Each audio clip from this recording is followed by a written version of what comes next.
Muy bien, quiero que me acompañen al libro de Esdras. Vamos a continuar, hacer un pequeño paréntesis de nuestro estudio del libro, o de las cartas, más bien a Pedro, y vamos a continuar con el estudio de Esdras. Pónganse en pie, por favor, vamos a leer Esdras capítulo 7. Amén. Dice: pasadas estas cosas, desde el versículo 1, en el reinado de Artajerjes, rey de Persia, Esdras, hijo de Seraías, hijo de Azarías, hijo de Hilcías, hijo de Salum, hijo de Sadoc, hijo de Ahitob, hijo de Amarías, hijo de Azarías, hijo de Merayot, hijo de Seraías, hijo de Uzi, hijo de Buki, hijo de Abisúa, hijo de Finees, hijo de Eleazar, hijo de Aarón, primer sacerdote. Este Esdras subió de Babilonia. Era escriba diligente en la ley de Moisés, que Jehová, Dios de Israel, había dado, y le concedió el rey todo lo que pidió, porque la mano de Jehová su Dios estaba sobre Esdras. Y con él subieron a Jerusalén algunos de los hijos de Israel y de los sacerdotes, levitas, cantores, porteros y sirvientes del templo, en el 7º año del rey Artajerjes. Y llegó a Jerusalén en el mes 5º del año 7º del rey, porque el día 1 del primer mes fue el principio de la partida de Babilonia, y al 1 del mes 5º llegó a Jerusalén, estando con él la buena mano de Dios, porque Esdras había preparado su corazón para inquirir la ley de Jehová y para cumplirla, y para enseñar en Israel sus estatutos y decretos. ¿Ven? Tomen asiento.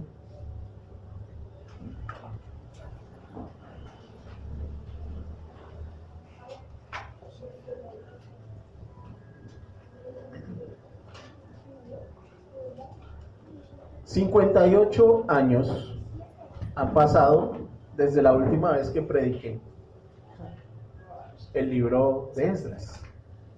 58 años hay entre el capítulo 6 y el capítulo 7. 58 años, y nos encontramos que ahora en Persia ya no reina Darío, ¿cierto? El último rey con el que nos quedamos. Han pasado 58 años desde que el pueblo terminó la construcción del templo y su dedicación, ¿recuerdan? Que fue una gran fiesta con mucho gozo. Y en estos 58 años muchas cosas han pasado en Persia. Han pasado cosas como las que nos relata el libro de Esther.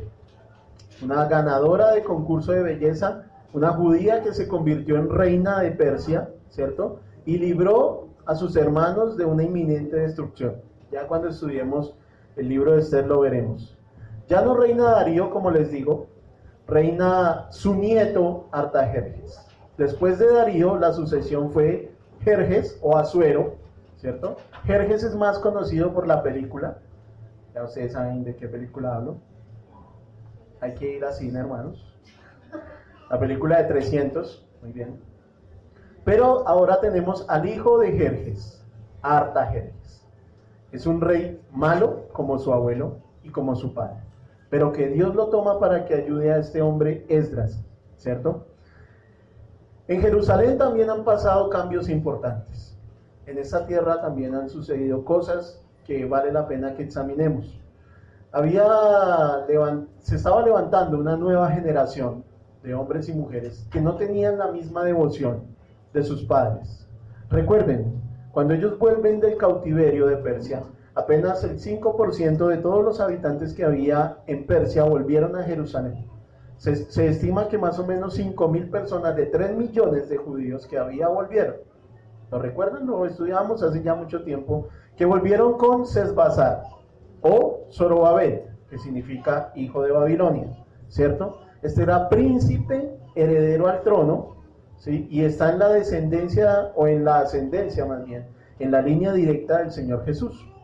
Zorobabel es un familiar del Señor Jesús. Llegaron con mucho ahínco, con mucho gozo, pero en medio de su pobreza no pudieron hacer gran cosa, ¿sí? Luego cayeron en un decaimiento cerca de 15 años, el templo quedó sin construirse, no pudieron hacer nada. El Señor levanta a Geo, levanta a Zacarías, estos dos profetas que los tenemos ahí en la escritura, y animan nuevamente al pueblo para que vuelvan a la reconstrucción. Terminan la reconstrucción del templo y ahí terminamos la vez pasada. Pero se está levantando en estos 58 años, nos ubicamos más o menos en el 458 antes de Cristo, perdón. Estamos más o menos ubicados en el año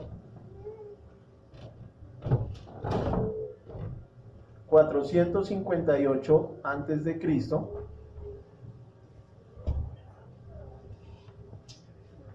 Gracias, mi hermano. Y hay una nueva generación que ya no tiene la misma devoción que sus padres tenían cuando reconstruyeron el templo. Es una nueva generación que se ha vuelto a los ídolos. Es una nueva generación que empieza a hacer alianzas con los pueblos vecinos. Recuerden, ¿cuál es el pueblo más vecino que tienen ellos? Samaria. Y Samaria es una combinación entre asirios y judíos. Es una combinación de asirios y judíos que no honran al Dios de las Escrituras. Y ellos empiezan a hacer unas alianzas, ¿cierto? Y estos hombres y esta descendencia nueva que está en Jerusalén empieza también a hacer alianzas con ellos, de tal modo que aún se entregan en casamiento unos con otros. Más adelante, en los capítulos de Esdras, vamos a ver cómo les va a costar esto y cómo el mismo Esdras les dice: quieren servir al Señor, dejen a sus mujeres paganas. Mujeres, quieren servir al Señor, dejen a sus hombres paganos. No pueden servir al Señor así. Y tienen que separarse. Pero por ahora, este es el panorama donde Esdras, quien por fin aparece en el libro después de 6 capítulos, llega a Jerusalén. ¿Sí? Parece un poco odioso que una persona que lleva el nombre del libro aparezca después de la mitad del libro, pero así está escrito, ¿cierto? Ha pasado, ¿cierto? No solamente aquí, en muchas partes. Este es entonces el panorama en el que llega Esdras, en el que Dios levanta a Esdras para que vuelva a Jerusalén, para que llegue nuevamente a Jerusalén y nuevamente retorne el avivamiento, ¿cierto? Uno de los grandes avivamientos después del avivamiento que tuvo Josías antes del cautiverio. El avivamiento más grande que usted puede encontrar en esta tierra es el que Esdras vino a causar. Amén. Por eso es importante que estudiemos la vida de este hombre. He titulado esta charla como Dios ayuda. ¿Ustedes saben qué es un apócope? Esas palabras tan raras. Un apócope es tomar una palabra y hacerla más pequeña sin que cambie de significado, ¿cierto? Por ejemplo, la hermana Estefanía tiene un apócope en su nombre, ¿sí? ¿Todos le dicen? Bien. Bueno, no todos. Algunos le dicen Nia, ¿cierto? Y si usted llega aquí a la iglesia y dice, ¿y la hermana Nia? Pues, ¿quién es la hermana Nia? Ah, bueno, es la hermana Estefanía, ¿cierto? Por ejemplo, a mí las personas me dicen Alex, pero mi nombre no es Alex, mi nombre es Alexander, ¿cierto? Tu nombre es Alex Ander. Tanto que mi hija más chiquita escribe Alex Ander. Bueno, ya cada quien con... ¿sí? Pero tenemos entonces que el nombre de Esdras no es Esdras. Qué raro. El nombre de Esdras es Raja Sofer.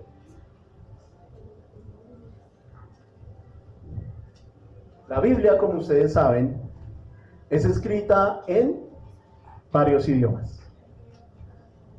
Hay 3 idiomas básicos para escribir la Biblia, ¿cierto? Que son el arameo, el griego y el hebreo.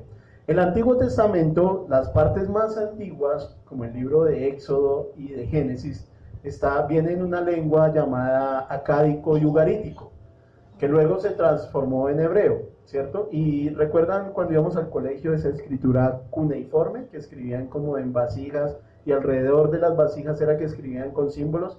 Eso es el acádico y el ugarítico. Este nombre es un nombre arameo.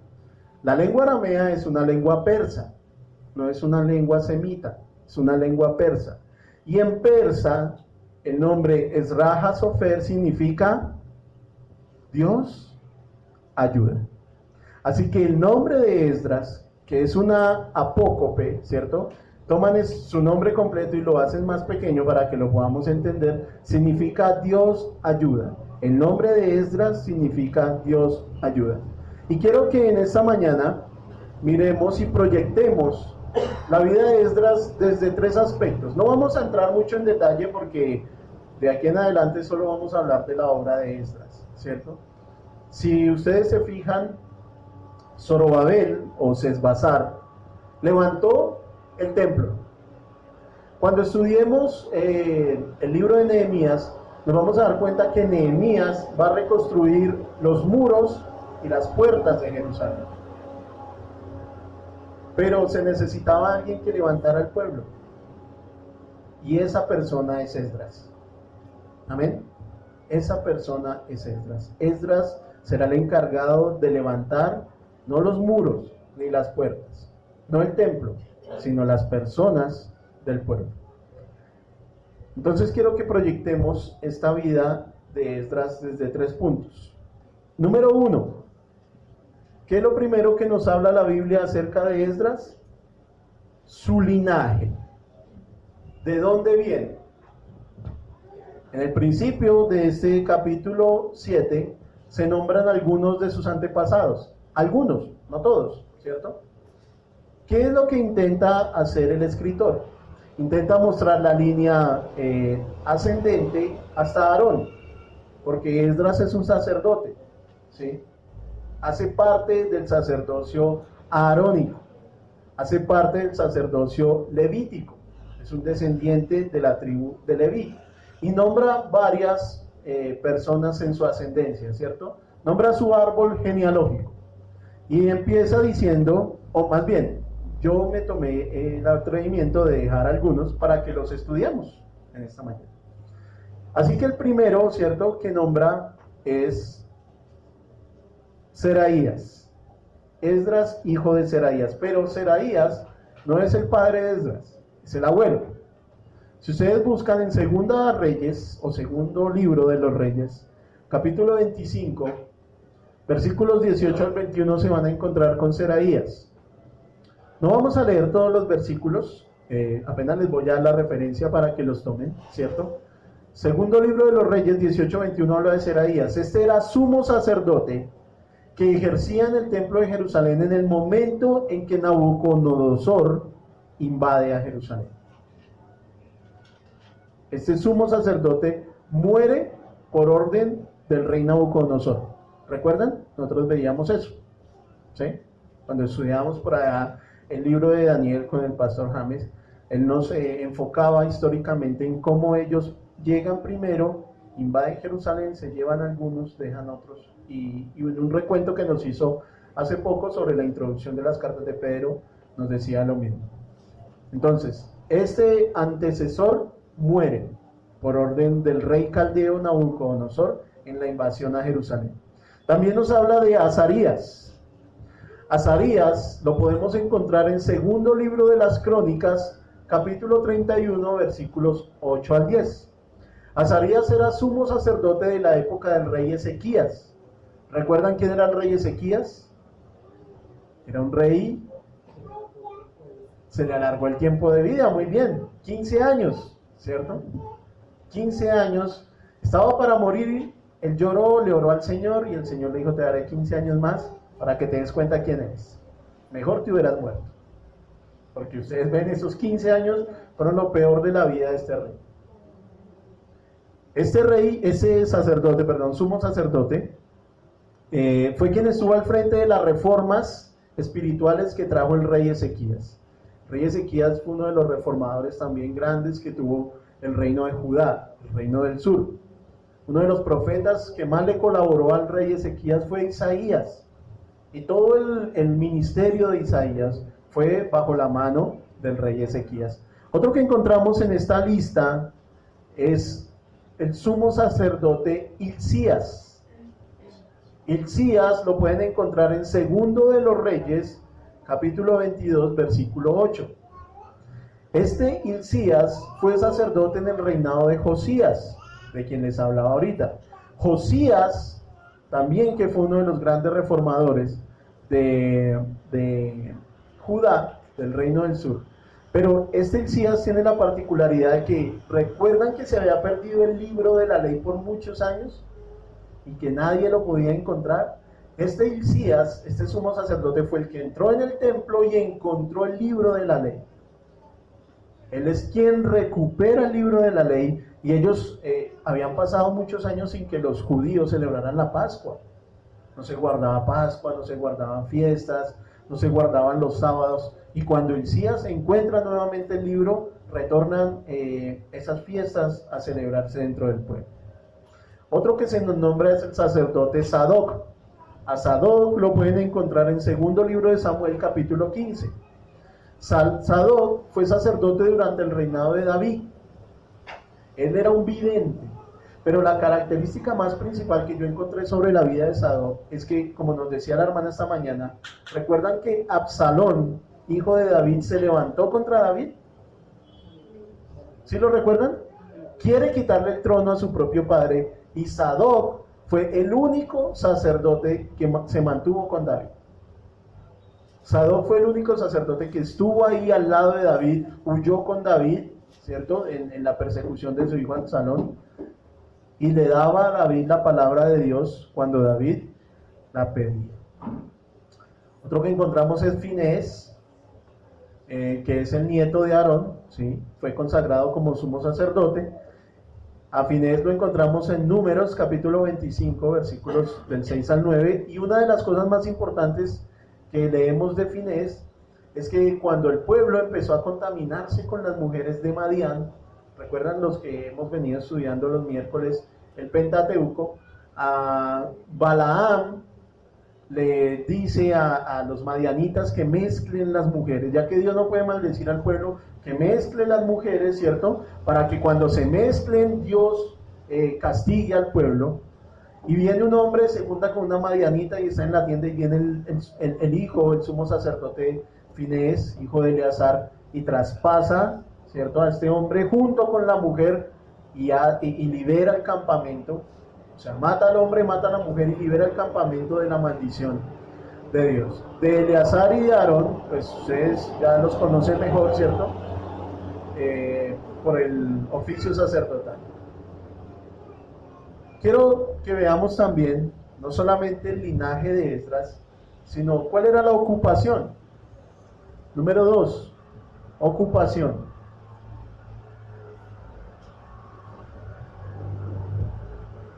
¿Qué dice la Biblia acerca de Esdras? Dice, versículo 6, este Esdras subió de Babilonia. Era escriba diligente en la ley de Moisés, que Jehová, Dios de Israel, había dado, y le concedió el rey todo lo que pidió. Era un escriba diligente. Se nos dice entonces que era un sacerdote, era un copista. El escriba era eso, ¿cierto? ¿Qué era lo que hacían en épocas antiguas?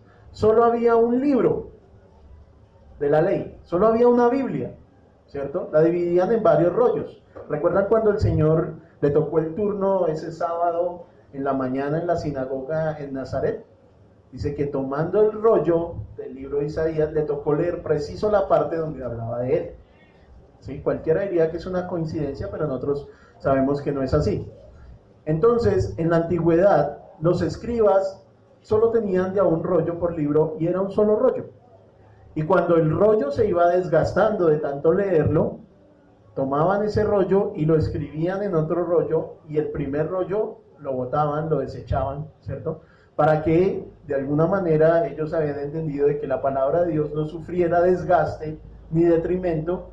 Entonces, ¿qué era lo que hacían los escribas? Transcribían. Pero era un oficio muy delicado. Era un oficio muy delicado. ¿Sí?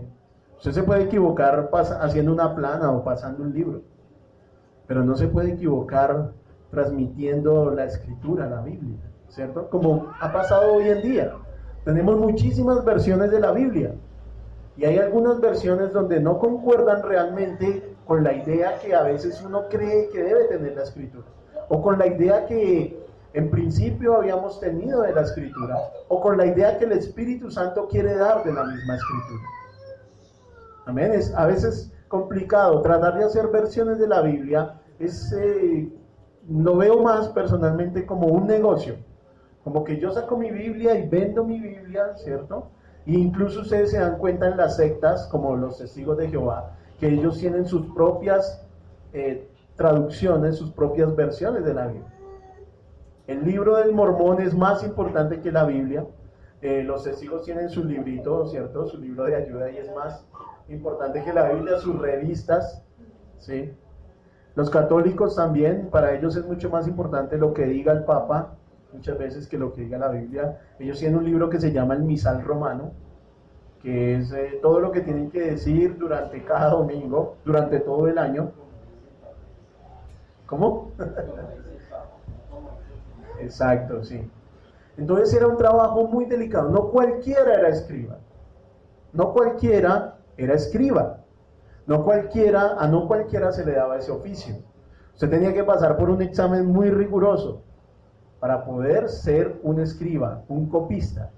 Pero se nos dice también que era una persona ágil en hacerlo. Ya vamos a ver esto. La historia muestra que debido a su habilidad, Esdras había sido nombrado como un secretario para asuntos judíos. Eso era Esdras en el reinado de Persia. Era como un secretario para asuntos judíos. Y los reyes en la antigüedad tenían esa costumbre, ¿cierto? Usted ve, por ejemplo, en el libro de Daniel, cómo Nabucodonosor le dice a Aspenaz, jefe de sus eunucos, busque muchachos, ¿cierto?, príncipes dentro de ese pueblo, dentro del pueblo de Judá, y entrénelos en las costumbres de Babilonia, de los calderos, para que ellos también nos enseñen esas costumbres, y lo hacían con el fin de poder gobernar de la mejor manera los pueblos que conquistaban. Si ustedes han leído por ahí en el libro de Hechos, cómo Pablo se presenta ante el rey Agripa. El rey Agripa era un rey romano, pero que conocía muy bien las costumbres de los judíos. Entonces lo que hacían los reyes era nombrar personas de los pueblos que conquistaban para que se encargaran de los asuntos de su región y ellos poder tener un mejor dominio. Entonces lo que hacía Esdras era eso. Él era un secretario del rey y se ocupaba de los asuntos judíos. Y ocupándose de los asuntos judíos fue que se dio cuenta de la pobreza espiritual en la que había caído el pueblo. De cómo las alianzas que habían hecho con los pueblos de las otras regiones estaban menoscabando lo que ellos podían hacer para Dios. Esa es la ocupación de Esdras. Esdras es conocido como el segundo Moisés, porque Moisés llevó el pueblo a Sinaí, donde se le dio la ley, ¿cierto? Esdras hace exactamente lo mismo. Él lleva el pueblo otra vez a la escritura. Y lo vamos a ver en la medida que vayamos estudiando la vida de Esdras en estos capítulos que nos quedan del libro. Nos vamos a dar cuenta cómo él fue tomando nuevamente la escritura y dándole el realce que necesitaba dentro del pueblo de Dios. Amén. Y un tercer aspecto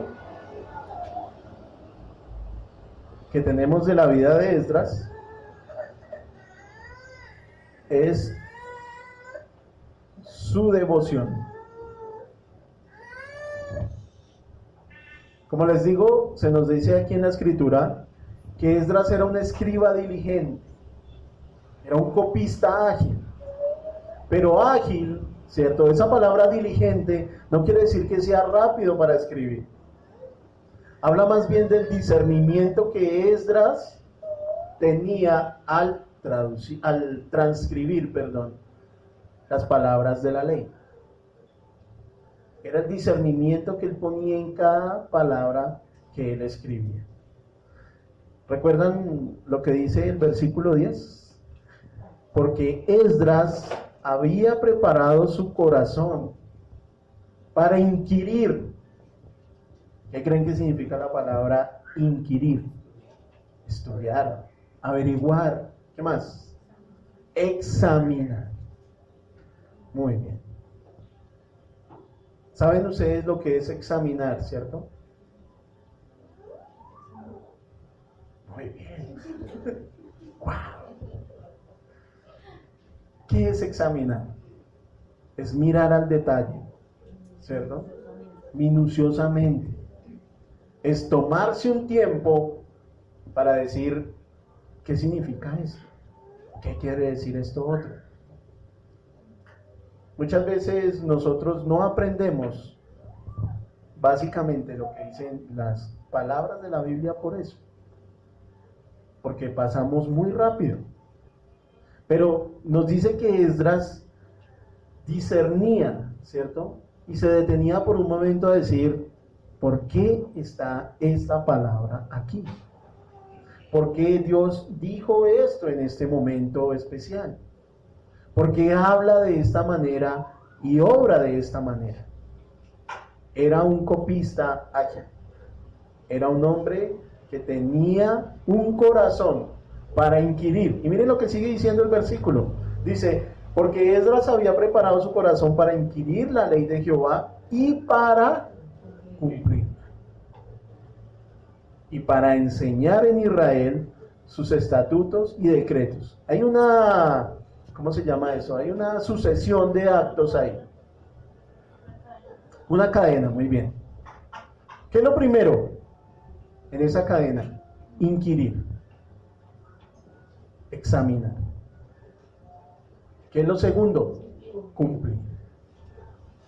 Usted no puede cumplir hasta que no se detenga a examinar. No puede. Perdóneme, no puede.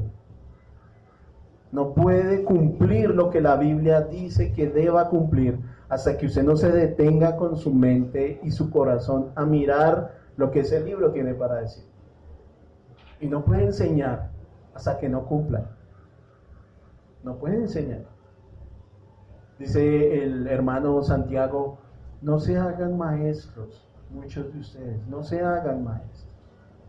Y nos lo enseñaba aquí el pastor. No se hagan maestros, porque recibirán mayor condenación. No que se vayan a ir al infierno, sino que si usted quiere hacerse un maestro sin inquirir, sin cumplir, pues todo el mundo lo va a rechazar y usted no va a llegar a ningún lado. Esa es la condenación. Investigue, examine, cumpla y luego enseñe. Ya vamos a ver la aplicación de todo esto. En el corazón de Esdras, la causa por su nación fue evidente, al ver esta decadencia en la que habían caído. Esdras propuso en su corazón volver a su tierra para encaminar al pueblo de nuevo en la ley de Dios. Esdras puso un énfasis muy especial en el estudio detallado de la ley, cosa que no se había hecho desde hacía mucho tiempo. Habían pasado muchos años antes de que alguien quisiera otra vez volver a encaminar al pueblo por la senda de la Escritura. Pero ¿qué es lo que tiene un hombre que vivió hace casi 2500 años para enseñarnos? ¿Qué es lo que tiene para enseñarnos? Y vamos a verlo en estos 3 puntos. Ustedes y yo tenemos un linaje, ¿cierto? Todos tenemos papá y mamá, ¿o no? Los veo aquí. ¿Alguien aquí salió de la tierra? Así, brotó, nació de un árbol. Tal vez es mi ignorancia, pero todos tenemos papá y mamá. Tenemos abuelos y abuelas, ¿cierto? Bisabuelos, en fin, ¿sí? Y podríamos buscar en nuestra ascendencia hasta dónde llegaría nuestro nombre o nuestro apellido. Mi hermano, mi hermana, si usted tiene un papá o una mamá cristiana, creyente, por favor no los menosprecie, no los menosprecie. Nunca se me olvidará cuando el pastor James aquí parado hablaba acerca de su mami, la que ya no está, y de cómo que no se comprendían muchas veces en la doctrina. Cuando ella oraba, él sentía, ¿cierto? Ese cambio, esa transformación. Si usted tiene un papá o una mamá que es creyente, no los menosprecie, no crea que usted es mejor. Porque gracias a ese papá y a esa mamá creyente, usted ha venido siendo encaminado en el camino del Señor. y encaminar. Ahora, por otra parte, si usted no tiene papá y mamá creyente, pues su responsabilidad es la misma, porque usted viene a ser el Aarón de su familia y necesita empezar a dejar descendencia para el Señor. No tiene excusa. Si tiene mamá o papá creyente, tiene responsabilidad de seguir lo que su papá y su mamá le entregaron, o lo que su abuelo o su abuela le entregó. Porque como ves, nosotros tenemos un linaje, pero si nuestra familia, nuestros antepasados, ninguno fue creyente, pues tenemos la responsabilidad de empezar a dejarle a nuestros hijos, a nuestros hermanos menores. Tenemos esa responsabilidad de empezar a formar una familia para el Señor. Amén. Y también tenemos una ocupación. Tal vez no seamos secretarios del rey. Yo no soy secretario del rey. Pero no piense que porque no tiene un alto cargo no puede hacer la diferencia. Por favor, sáquese de la cabeza el hecho de que no pararse acá no es importante. Predicar desde acá, o predicar en la casa de la hermana, o en la casa del hermano, o pararse en la esquina a predicar, o predicarle a alguien que se sienta al lado de usted en el colegio, en el bus, en la universidad, o predicarle a un compañero de trabajo es igual de importante que pararse acá. Es igual de importante. Somos nosotros los que hemos hecho estratos dentro de la iglesia, ¿no?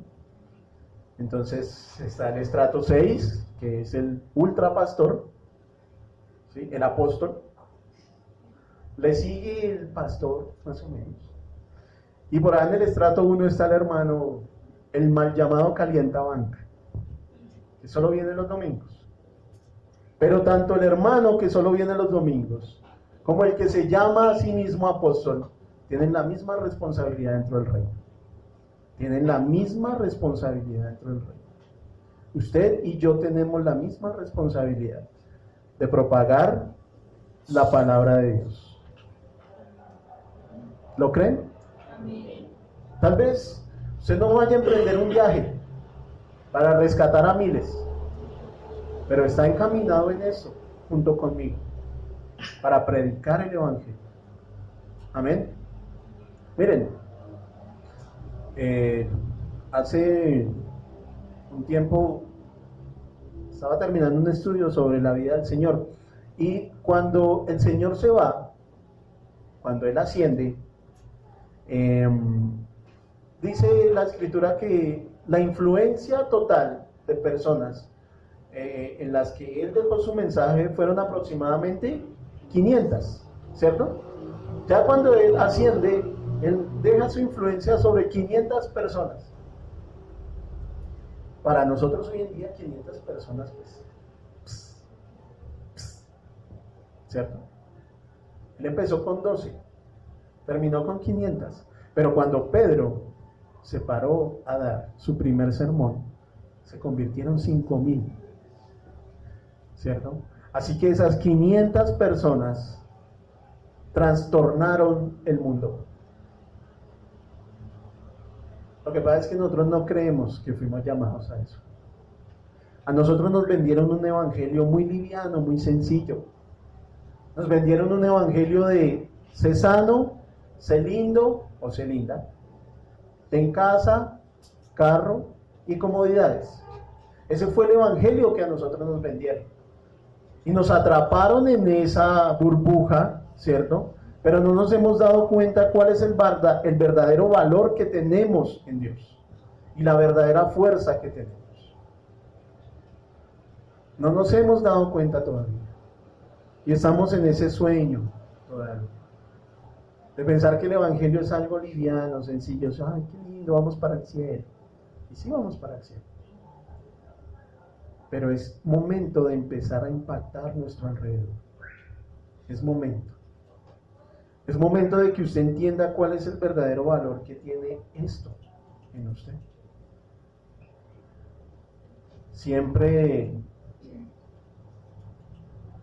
es difícil los cambios, ¿no? Siempre es difícil. En estos días, sobre todo en las cuestiones de mi trabajo, se han presentado ciertos movimientos, ciertos cambios, ¿sí? Y a veces es molesto que el Señor lo empuje a uno a hacer ciertas cosas a las que uno sabe que fue llamado, pero no está dispuesto.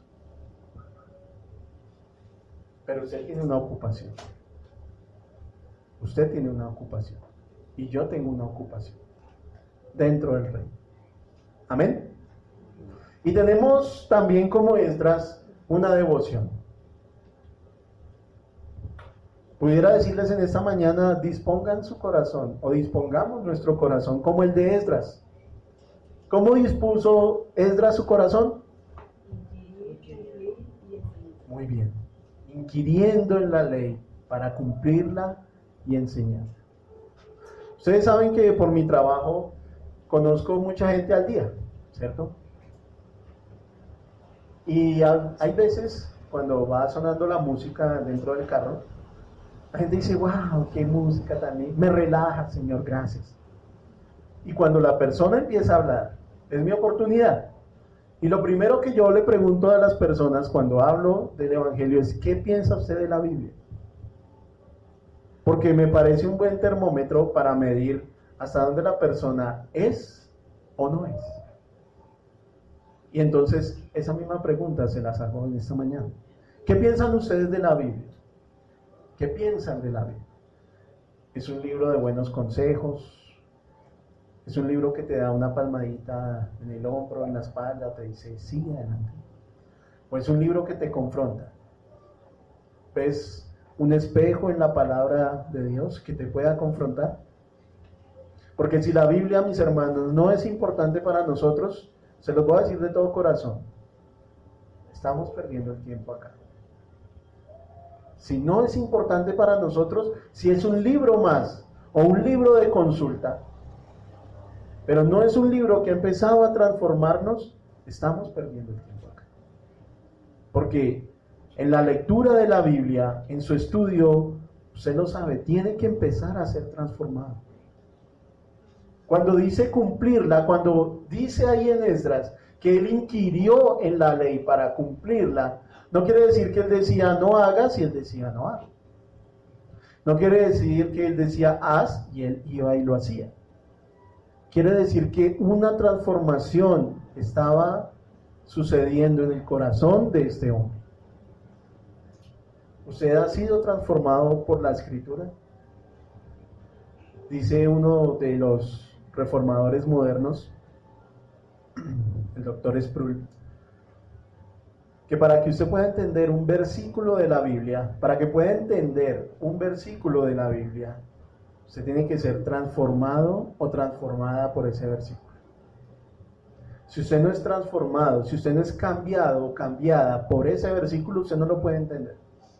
Y al no poderlo entender, no lo puede cumplir. Y al no poderlo cumplir, no lo puede enseñar. Y ese es mi desafío para ustedes en esta mañana. ¿Qué tanto de la Biblia hay en ustedes? ¿Qué tanto de la Biblia hay en ustedes?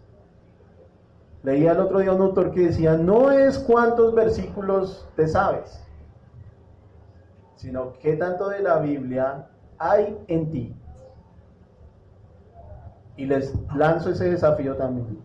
¿Qué tanto de la Biblia hay en ustedes? No qué tanto saben, sino qué tanto de ella hay en ustedes. Amén. Gran parte de nuestro fracaso como cristianos pasa por esto. Porque diariamente nos enfrentamos a un mundo con inquietudes. Todos los días hay inquietudes. Nunca se me olvidará una vez que hablaba con un señor y le dije, Jesucristo es la respuesta. Y él me dijo, sí, pero ¿cuál es la pregunta? No tengo ninguna pregunta para ese señor, me dijo. Le dije, es cierto. No sé tampoco cuál es la pregunta. En ese momento no supe ni qué decir. Pero gran parte de nuestro fracaso es por eso, porque nosotros no nos dedicamos a estudiar la Biblia. No nos dedicamos. Miren, no se imaginan cómo he luchado en mi casa para poder leer un capítulo al día. Siempre hay algo. Empezando por mí. No les voy a echar el agua sucia a ellas. Empezando por mí. Siempre hay algo. Siempre está el cansancio, no hay disposición, se quemó el arroz, el perrito se hizo. Siempre hay algo. Pero empiece usted a hacerlo. Un solo capítulo al día. Reúnanse con los de su casa, empiece a hacerlo y verá la oposición tan grande que va a encontrar. Ya vamos como en Jeremías, pero qué lucha, ¿no? Qué lucha. Como si, mejor dicho, vamos a llegar a la edad de Esdras y no vamos a acabar. Se va a escribir un libro y llegó Xiomar a los 120 años y terminó Apocalipsis 22. Pero así es. ¿Por qué creen que su carne se opone tanto a que usted estudie? ¿Por qué creen? ¿Ven? Gran parte de nuestro fracaso y de que no podamos impactar es eso. Tenemos que dedicarle más tiempo al estudio, a inquirir, amén, a inquirir. Porque a veces no nos damos cuenta y parece que lentamente caemos en ese mismo adormecimiento en el que estaban cayendo los repatriados. Pero es hora de despertarnos. Amén, mis hermanos. Los animo, por favor, los animo. Y quiero que me animen también. Y que entre todos nos animemos. Que seamos la iglesia no solamente del abrazo, sino del ánimo. A inquirir en la Escritura. Algo en lo que se ha dedicado, y le doy muchas gracias a Dios, algo en lo que se ha dedicado el pastor de esta comunidad es en eso. En que Biblia, se coma Biblia, se estudie Biblia, se lee Biblia, se practique Biblia y se enseñe Biblia. ¿Amén? ¿Amén? Amén. Vamos a orar y le damos gracias al Señor en esta mañana.